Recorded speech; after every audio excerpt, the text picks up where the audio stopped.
Jangan akan failure tu. Nampak dia punya logam tu.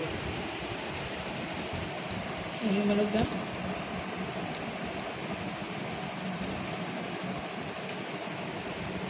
Cik pun dalam tu.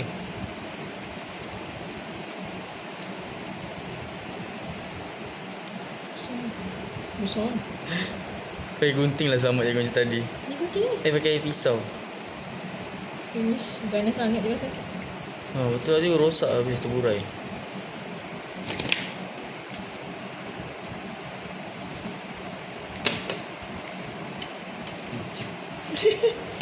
Logam. Susah yang. Ini meletup. Boleh potong sikit ni. Mana dia guna? Saya pegang yang ni. Susah sangat. Potong sikit je ke? Apa nak menjadi? Boleh go. Memang perempuan macam tu. Dia nampak air. Kalau cik budak tak ni je. Dia nak balas lagi. Besar saya. Susah sangat je. Serius saya tak anggar benda ni. Try lah. Tu boleh try. Susah sangat. Video. Selamatkan diri. Dah pecah.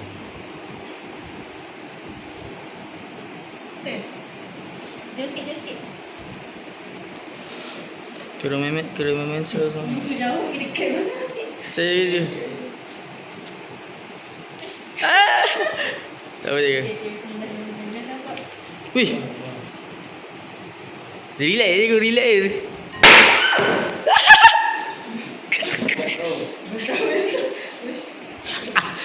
Tengok ni kan.